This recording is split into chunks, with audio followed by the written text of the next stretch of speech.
हरे कृष्णा। जय श्री हरि। ओम नमः शिवाय। प्रिय भक्तजनों, आज बृहस्पतिवार के दिन आप बृहस्पति देव की बड़ी ही दुर्लभ कथा सुनेंगे। इस कथा को सुनने से भक्तों की सभी मनोकामनाएं भगवान बृहस्पति देव की कृपा से पूर्ण हो जाती हैं। तो आइए बड़ी ही श्रद्धा और प्रसन्न चित्त मन से इस कथा को सुनते हैं। भारतवर्ष में एक प्रतापी और दानी राजा राज्य करता था। वह नित्य गरीबों और ब्राह्मणों की सहायता करता था। यह बात उसकी रानी को अच्छी नहीं लगती थी। वह न ही गरीबों को दान देती, न ही भगवान का पूजन करती थी और राजा को भी दान देने से मना किया करती थी। एक दिन राजा शिकार खेलने वन को गए हुए थे, तो रानी महल में अकेली थी। उसी समय बृहस्पति देव साधु वेश में राजा के महल में भिक्षा लेने के लिए गए और भिक्षा मांगी, तो रानी ने भिक्षा देने से इनकार कर दिया और कहा, हे साधु महाराज, मैं तो दान पुण्य से तंग आ गई हूँ। मेरा पति सारा धन लुटाते रहते हैं। मेरी इच्छा है कि हमारा धन नष्ट हो जाए, फिर न रहेगा बांस, न बजेगी बांसुरी। साधु ने कहा, देवी तुम तो बड़ी विचित्र हो। धन संतान तो सभी चाहते हैं, पुत्र और लक्ष्मी तो पापी के घर भी होने चाहिए। यदि तुम्हारे पास अधिक धन है तो भूखों को भोजन दो, प्यासों के लिए प्याऊ बनवाओ, मुसाफिरों के लिए धर्मशालाएं खुलवाओ। जो निर्धन अपनी कुंवारी कन्याओं का विवाह नहीं कर सकते, उनका विवाह करा दो। ऐसे और कई काम हैं जिनके करने से तुम्हारा यश लोक और परलोक में फैलेगा। परंतु रानी पर उपदेश का कोई प्रभाव नहीं पड़ा। वह बोली, महाराज आप मुझे कुछ न समझाएं। मैं ऐसा धन नहीं चाहती जो हर जगह बांटती फिरूं। साधु ने उत्तर दिया, यदि तुम्हारी ऐसी इच्छा है तो तथास्तु।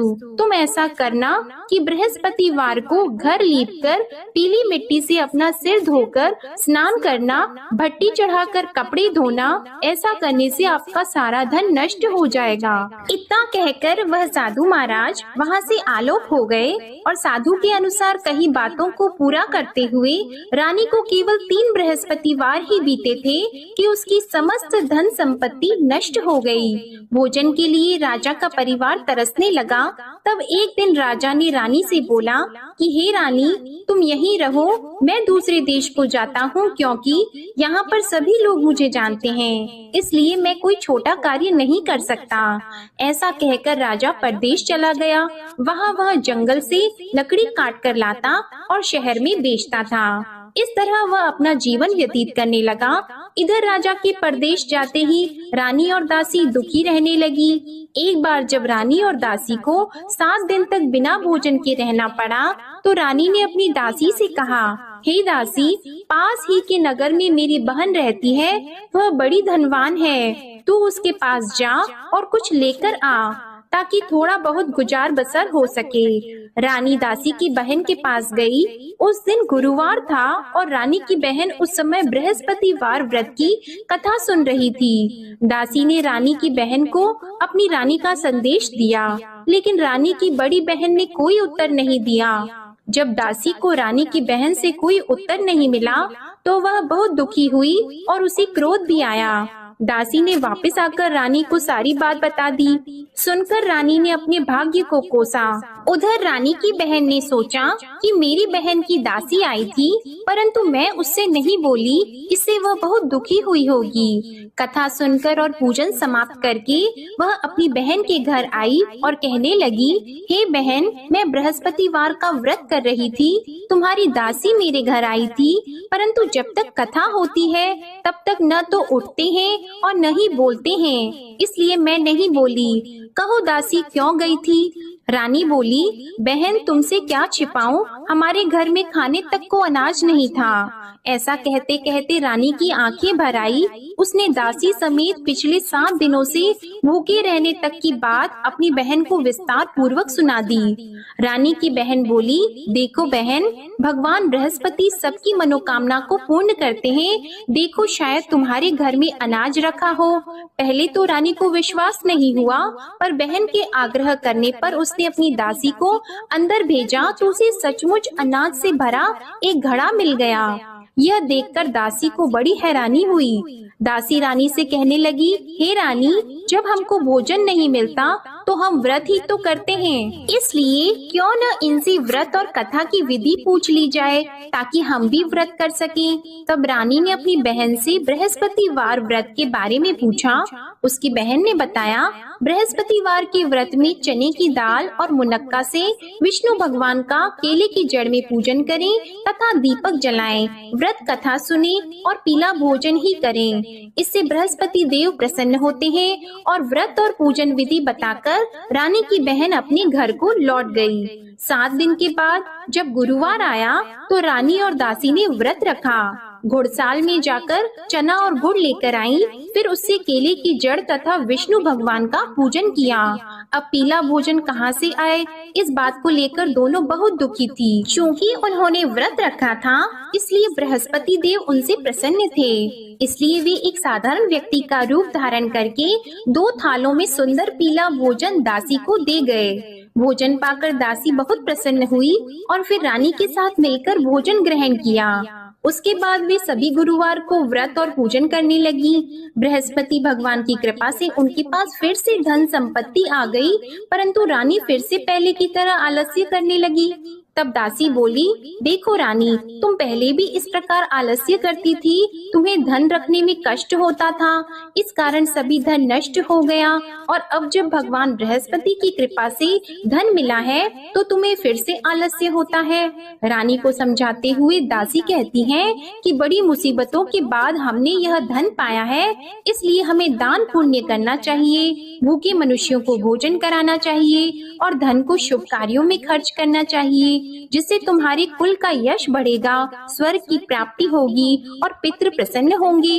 दासी की बात मानकर रानी अपना धन शुभ कार्यों में खर्च करने लगी, जिससे पूरे नगर में उसका यश फैलने लगा। उधर एक दिन राजा दुखी होकर जंगल में एक पेड़ के नीचे आसन जमाकर बैठ गया। वह अपनी दशा को याद करके व्याकुल होने लगा। बृहस्पतिवार का दिन था। एकाएक उसने देखा कि निर्जन वन में एक साधु प्रकट हुए। वह साधु वेश में स्वयं बृहस्पति देवता थे। लकड़हारे के सामने आकर बोले, हे लकड़हारे, इस सुनसान जंगल में तू इतना चिंता मग्न क्यों बैठा है? लकड़हारे ने दोनों हाथ जोड़कर प्रणाम किया और उत्तर दिया, महात्मा जी, आप सब कुछ जानते हैं, मैं क्या कहूँ। यह कहकर रोने लगा और साधु को अपनी आत्म कथा सुनाई। महात्मा जी ने कहा, तुम्हारी स्त्री ने बृहस्पतिवार के दिन बृहस्पति भगवान का निरादर किया है, जिसके कारण रुष्ट होकर उन्होंने तुम्हारी यह दशा कर दी। अब तुम चिंता को दूर करके मेरे कहने पर चलो तो तुम्हारे सब कष्ट दूर हो जाएंगे और भगवान पहले से भी अधिक संपत्ति देंगे। तुम बृहस्पति के दिन कथा किया करो, 2 पैसे के चने मुनक्का लाकर उसका प्रसाद बनाओ और शुद्ध जल से लोटे में शक्कर मिलाकर अमृत तैयार करो। कथा के पश्चात अपने सारे परिवार और सुनने वाले प्रेमियों में अमृत व प्रसाद को बांटकर खुद भी ग्रहण करो। ऐसा करने से भगवान तुम्हारी सब मनोकामनाएं पूरी करेंगे। साधु के ऐसे वचन सुनकर लकड़हारा बोला, हे प्रभु, मुझे लकड़ी बेचकर इतना पैसा नहीं मिलता जिससे भोजन के उपरांत कुछ बचा सकूं। मैंने रात्रि में अपनी स्त्री को व्याकुल देखा है, मेरे पास कुछ भी नहीं जिससे मैं उसकी खबर मंगा सकूं। और फिर मैं बृहस्पति देव की क्या कहानी सुनूं? मुझको तो कुछ भी मालूम नहीं है। साधु ने कहा, हे लकड़हारी, तुम किसी बात की चिंता मत करो। बृहस्पतिवार के दिन तुम रोजाना की तरह लकड़ियां लेकर शहर को जाओ। तुमको रोज से दुगना धन प्राप्त होगा, जिससे तुम भली भांति भोजन कर लोगे और बृहस्पति देव की पूजा का सामान भी आ जाएगा। बृहस्पति देव की कथा इस प्रकार है, सुनो। प्राचीन काल में एक ब्राह्मण रहता था। वह बहुत निर्धन था। उसकी कोई संतान नहीं थी। उसकी स्त्री बहुत मलिनता के साथ रहती थी। वह स्नान नहीं करती, किसी देवता का पूजन नहीं करती। इससे ब्राह्मण देवता बड़े दुखी थे। बेचारे बहुत कुछ कहते थे, किंतु उसका कुछ परिणाम नहीं निकला। भगवान की कृपा से ब्राह्मण की स्त्री के कन्या रूपी रत्न पैदा हुआ। कन्या बड़ी होने पर प्रातः स्नान करके विष्णु भगवान का जाप और बृहस्पतिवार का व्रत करने लगी। अपने पूजन पाठ को समाप्त करके विद्यालय जाती तो अपनी मुट्ठी में जौ भर के ले जाती और पाठशाला के मार्ग में डालती जाती। तब ये जौ स्वर्ण के हो जाते तो लौटते समय उनको बीन कर घर ले आती। एक दिन वह बालिका सूप में उस सोने की जौ को फटक कर साफ कर रही थी कि उसके पिता ने देख लिया और कहा, हे बेटी, सोने की जौ के लिए सोने का सूप होना चाहिए। दूसरे दिन बृहस्पतिवार था। इस कन्या ने व्रत रखा और बृहस्पति देव से प्रार्थना करके कहा, मैंने आपकी पूजा सच्चे मन से की है तो मेरे लिए सोने का सूप दे दो। बृहस्पति देव ने उसकी प्रार्थना स्वीकार कर ली। रोजाना की तरह वह कन्या जौ फैलाती हुई जाने लगी। जब लौटकर जौ बीन रही थी तो बृहस्पति देव की कृपा से सोने का सूप मिला। उसे वह घर ले आई और उसमें जौ साफ करने लगी, परंतु उसकी माँ का वही ढंग रहा। एक दिन की बात है कि वह कन्या सोने के सूप में जौ साफ कर रही थी। उस समय उस शहर का राजपुत्र वहां से होकर निकला। इस कन्या के रूप और कार्य को देखकर मोहित हो गया और अपने घर आकर भोजन और जल त्याग कर उदास होकर लेट गया। राजा को इस बात का पता लगा तो अपने प्रधानमंत्री के साथ उसके पास गए और बोले, हे बेटा, तुम्हें किस बात का कष्ट है? किसी ने तुम्हारा अपमान किया है अथवा और कोई कारण हो सो कहो, मैं वही कार्य करूँगा जिससे तुम्हें प्रसन्नता हो। अपने पिता की राजकुमार ने बातें सुनी तो वह बोला, मुझे आपकी कृपा से किसी बात का दुख नहीं है। किसी ने मेरा अपमान नहीं किया है, परंतु मैं उस लड़की से विवाह करना चाहता हूँ जो सोने के सूप में जौ साफ कर रही थी। यह सुनकर राजा आश्चर्य में पड़ गया और बोला, हे बेटा, इस तरह की कन्या का पता तुम ही लगाओ, मैं उसके साथ तेरा विवाह अवश्य ही करवा दूंगा। राजकुमार ने उस लड़की के घर का पता बताया। तब मंत्री उस लड़की के घर गए और ब्राह्मण देवता को सभी हाल बताया। ब्राह्मण देवता राजकुमार के साथ अपनी कन्या का विवाह करने के लिए तैयार हो गए तथा विधि विधान के अनुसार ब्राह्मण की कन्या का विवाह राजकुमार के साथ हो गया। कन्या के घर से जाते ही पहले की भांति उस ब्राह्मण देवता के घर में गरीबी का निवास हो गया। अब भोजन के लिए भी अन्न बड़ी मुश्किल से मिलता था। एक दिन दुखी होकर ब्राह्मण देवता अपनी पुत्री के पास गए। बेटी ने पिता की दुखी अवस्था को देखा और अपनी माँ का हाल पूछा। तब ब्राह्मण ने भी सभी हाल कहा। कन्या ने बहुत सा धन देकर अपने पिता को विदा कर दिया। इस तरह ब्राह्मण का कुछ समय सुखपूर्वक व्यतीत हुआ। कुछ दिन के बाद फिर वही हाल हो गया।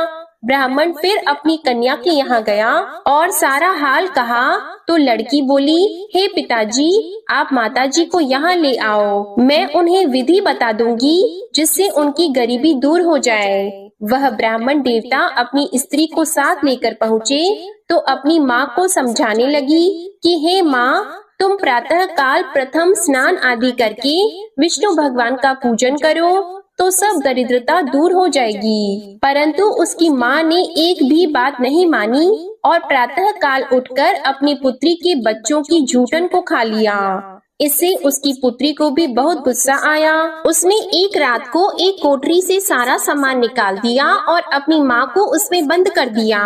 प्रातः उसमें से उसे निकाला तो स्नान आदि करा के पूजा पाठ करवाया तो उसकी माँ की बुद्धि ठीक हो गई। इसके बाद वह नियम से पूजा पाठ करती और प्रत्येक बृहस्पतिवार को व्रत रखने लगी। इस व्रत के प्रभाव से उसकी माता और पिता बहुत ही धनवान और पुत्रवान हो गए और बृहस्पति देवता के प्रभाव से इस लोक के सुख को भोगकर अंत में स्वर्ग को प्राप्त हुए।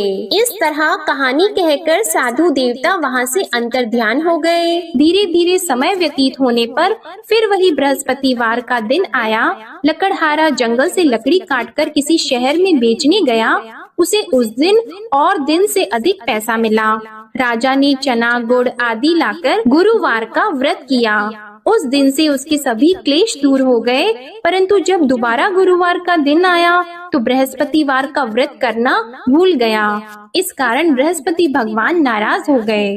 उस दिन उस नगर के राजा ने विशाल यज्ञ का आयोजन किया था तथा शहर में ये घोषणा करा दी कि कोई भी मनुष्य अपने घर में भोजन न बनवाए, न आग जलाए। समस्त जनता मेरे यहाँ भोजन करने आए। इस आज्ञा को जो न मानेगा उसे फांसी की सजा दी जाएगी। इस तरह की घोषणा संपूर्ण नगर में करवा दी गई। राजा की आज्ञा के अनुसार शहर के सभी लोग भोजन करने गए, लेकिन लकड़हारा कुछ देर से पहुँचा, इसलिए राजा उसको अपने साथ घर लेके गए और ले जाकर भोजन करा रहे थे तो रानी की दृष्टि उस खूंटी पर पड़ी जिस पर उसका हार लटका हुआ था। वह वहाँ पर दिखाई नहीं दिया। रानी ने निश्चय किया कि मेरा हार इस मनुष्य ने चुरा लिया है। उसी समय सिपाहियों को बुलाकर उसको कारागार में डलवा दिया। जब लकड़हारा कारागार में पड़ गया और बहुत दुखी होकर विचार करने लगा कि न जाने कौन से पूर्व जन्म के कर्म से मुझे यह दुख प्राप्त हुआ है, और उसी साधु को याद करने लगा जो कि जंगल में मिला था। उसी समय तत्काल बृहस्पति देव साधु के रूप में प्रकट हुए और उसकी दशा को देखकर कहने लगे, अरे मूर्ख, तूने बृहस्पति देव की कथा नहीं करी, इस कारण तुझे दुख प्राप्त हुआ है। अब चिंता मत कर, बृहस्पतिवार के दिन कारागार के दरवाजे पर 4 पैसे पड़े मिलेंगे, उनसे तू बृहस्पति देव की पूजा करना, तेरे सभी कष्ट दूर हो जाएंगे। बृहस्पतिवार के दिन उसे 4 पैसे मिले। लकड़हारे ने कथा कही। उसी रात्रि को बृहस्पति देव ने उस नगर के राजा को स्वप्न में कहा, हे राजा, तुमने जिस आदमी को कारागार में बंद कर दिया है वह निर्दोष है, वह राजा है, उसे छोड़ देना। रानी का हार उसी खूंटी पर लटका है, अगर तू ऐसा नहीं करेगा तो मैं तेरे राज्य को नष्ट कर दूंगा। इस तरह रात्रि के स्वप्न को देखकर राजा प्रातः काल उठा और खूंटी पर हार देखकर लकड़हारे को बुलाकर क्षमा मांगी और लकड़हारे को योग्य सुंदर वस्त्र आभूषण देकर विदा कर दिया। बृहस्पति देव की आज्ञा के अनुसार लकड़हारा अपने नगर को चल दिया। राजा जब अपने नगर के निकट पहुंचा तो उसे बड़ा आश्चर्य हुआ। नगर में पहले से अधिक बाग, तालाब, कुएं तथा बहुत सी धर्मशाला, मंदिर आदि बन गई हैं। राजा ने पूछा, यह किसका बाग और धर्मशाला है? तब नगर के सब लोग कहने लगे, यह सब रानी और बंदी के हैं। तो राजा को आश्चर्य हुआ और गुस्सा भी आया। जब रानी ने यह खबर सुनी कि राजा आ रहे हैं तो उन्होंने दासी से कहा, हे दासी, देख राजा हमको कितनी बुरी हालत में छोड़ गए थे। हमारी ऐसी हालत देखकर वह लौट न जाएं, इसलिए तू दरवाजे पर खड़ी हो जा। आज्ञा के अनुसार दासी दरवाजे पर खड़ी हो गई। राजा आए तो उन्हें अपने साथ लेकर आई। तब राजा ने क्रोध करके अपनी रानी से पूछा कि यह धन तुम्हें कैसे प्राप्त हुआ है? तब उन्होंने कहा, हमें यह सब धन बृहस्पति देव के इस व्रत के प्रभाव से प्राप्त हुआ है। राजा ने निश्चय किया कि 7 रोज बाद तो सभी बृहस्पति देव का पूजन करते हैं, परंतु मैं प्रतिदिन दिन में 3 बार कहानी और रोज व्रत किया करूँगा। अब हर समय राजा के दुपट्टे में चने की दाल बंधी रहती और दिन में 3 बार कहानी कहते। एक रोज राजा ने विचार किया कि चलो अपनी बहन के यहाँ हो आवे। इस तरह निश्चय करके राजा घोड़े पर सवार होकर अपनी बहन के यहाँ को चलने लगा। मार्ग में उसने देखा कि कुछ आदमी एक मुर्दे को लिए जा रहे हैं। उन्हें रोककर राजा कहने लगा, अरे भाइयों, मेरी बृहस्पति देव की कथा सुन लो। वे बोले, लो हमारा तो आदमी मर गया है, इसको अपनी कथा की पड़ी है। परंतु कुछ आदमी बोले, अच्छा कहो, हम तुम्हारी कथा भी सुनेंगे। राजा ने दाल निकाली और जब कथा आदि हुई थी कि मुर्दा हिलने लग गया, और जब कथा समाप्त हो गई तो राम राम करके मनुष्य उठकर खड़ा हो गया। आगे मार्ग में उसे एक किसान खेत में हल चलाता मिला तो राजा ने उसे देखकर बोला, अरे भैया, तुम मेरी बृहस्पतिवार की कथा सुन लो। किसान बोला, जब तक मैं तेरी कथा सुनूंगा तब तक 4 हरैया जोत लूंगा। जा अपनी कथा किसी और को सुनाना। इस तरह राजा आगे चलने लगा। राजा के हटते ही बैल पछाड़ खाकर गिर गए और किसान के पेट में बड़ी जोर का दर्द होने लगा। उस समय उसकी माँ रोटी लेकर आई और उसने जब यह देखा तो अपने पुत्र से सब हाल पूछा और बेटे ने सभी हाल कह दिया। तो बुढ़िया दौड़ी दौड़ी उस घुड़सवार के पास गई और उससे बोली कि मैं तेरी कथा सुनूंगी, तू अपनी कथा मेरे खेत पर चलकर ही कहना। राजा ने बुढ़िया के खेत पर जाकर कथा कही, जिसके सुनते ही वह बैल उठकर खड़े हुए तथा किसान के पेट का दर्द भी बंद हो गया। राजा अपनी बहन के घर पहुंचा। बहन ने भाई की खूब मेहमानी की। दूसरे रोज प्रातः काल राजा जगा तो वह देखने लगा कि सब लोग भोजन कर रहे हैं। राजा ने अपनी बहन से कहा, ऐसा कोई मनुष्य है जिसने भोजन नहीं किया हो? मेरे बृहस्पतिवार की कथा सुन ले। बहन बोली, हे भैया, यह देश ऐसा है कि पहले यहाँ लोग भोजन करते हैं, बाद में अन्य काम करते हैं। अगर कोई पड़ोस में हो तो देख आऊं। वह ऐसा कहकर देखने चली गई, परंतु उसे कोई ऐसा व्यक्ति नहीं मिला जिसने भोजन न किया हो। अतः वह एक कुम्हार के घर गई जिसका लड़का बीमार था। उसे मालूम हुआ कि उनके यहाँ 3 रोज से किसी ने भोजन नहीं किया है। रानी ने अपने भाई की कथा सुनने के लिए कुम्हार से कहा। वह तैयार हो गया। राजा ने जाकर बृहस्पतिवार की कथा कही, जिसको सुनकर उसका लड़का ठीक हो गया। अब तो राजा की प्रशंसा होने लगी। एक रोज राजा ने अपनी बहन से कहा कि हे बहन, हम अपने घर को जाएंगे, तुम भी तैयार हो जाओ। राजा की बहन ने अपनी सास से कहा तो सास ने कहा, हाँ चली जा, परंतु अपने लड़कों को मत ले जाना, क्योंकि तेरे भाई की कोई औलाद नहीं है। बहन ने अपने भैया से कहा, हे भैया, मैं तो चलूंगी पर कोई बालक नहीं चलेगा। तो राजा बोला, जब कोई बालक नहीं चलेगा तब तुम ही क्या करोगी? बड़े दुखी मन से राजा अपने नगर को लौट आया। राजा ने अपनी रानी से कहा, हम निर्वंशी हैं, हमारा मुंह देखने का धर्म नहीं है और कुछ भोजन आदि नहीं किया है। रानी बोली, हे प्रभु, बृहस्पति देव ने हमें सब कुछ दिया है, वह हमें औलाद अवश्य देंगे। उसी रात को बृहस्पति देव ने राजा से स्वप्न में कहा, हे राजा उठो, सभी सोच त्याग दो, तेरी रानी गर्भ से है। राजा को यह बात सुनकर बड़ी खुशी हुई। 9वें महीने में उसके गर्भ से एक सुंदर पुत्र पैदा हुआ। तब राजा बोला, हे रानी, स्त्री बिना भोजन के रह सकती है, पर बिना कहे नहीं रह सकती। जब मेरी बहन आएगी तुम उससे कुछ मत कहना। रानी ने सुनकर हाँ कर दिया। जब राजा की बहन ने यह शुभ समाचार सुना तो वह बहुत खुश हुई और बधाई लेकर अपने भाई के यहाँ आई। तभी रानी ने कहा, घोड़ा चढ़कर तो नहीं आई है, गधा चढ़कर आई है। राजा की बहन बोली, भाभी, मैं इस प्रकार न कहती तो तुम्हें औलाद कैसे मिलती? बृहस्पति देव ऐसे ही हैं, जैसी जिसके मन में कामनाएं हैं सभी को पूर्ण करते हैं। जो सद्भावना पूर्वक बृहस्पतिवार का व्रत करता है एवं कथा पढ़ता है अथवा सुनता है, दूसरों को सुनाता है, बृहस्पति देव उनकी सभी मनोकामनाएं पूर्ण करते हैं। बृहस्पति देव उनकी सदैव रक्षा करते हैं। जो संसार में सद्भावना और सच्चे हृदय से बृहस्पति देव का पूजन करते हैं, उनकी सभी मनोकामनाएं उसी प्रकार पूर्ण होती हैं जैसे राजा और रानी ने बृहस्पति देव की कथा का गुणगान किया। उनकी सभी इच्छाएं बृहस्पति देव ने पूर्ण की। मनुष्य को हृदय से उनका मनन करते हुए जयकारा करना चाहिए। तो प्रेम से बोलिए, बृहस्पति देव की जय, विष्णु भगवान की जय, समस्त देवी देवताओं की जय। अब आप भगवान बृहस्पति देव की आरती श्रवण कीजिए। ओम जय बृहस्पति देवा, ओम जय बृहस्पति देवा, छिन्न छिन्न भोग लगाओ, कदली फल मेवा। ओम जय बृहस्पति देवा, तुम पूर्ण परमात्मा, तुम अंतर्यामी, जगत पिता जगदीश्वर, तुम सबके स्वामी। ओम जय बृहस्पति देवा, चरणामृत निज निर्मल, सब पातक हरता, सकल मनोरथ दायक, कृपा करो भरता। ओम जय बृहस्पति देवा, तन मन धन अर्पण कर, जो जन शरण पड़े, प्रभु प्रकट तब होकर, आकर द्वार खड़े। ओम जय बृहस्पति देवा, दीन दयाल दयानिधि, भक्तन हितकारी, पाप दोष सब हरता, भव बंधन हारी।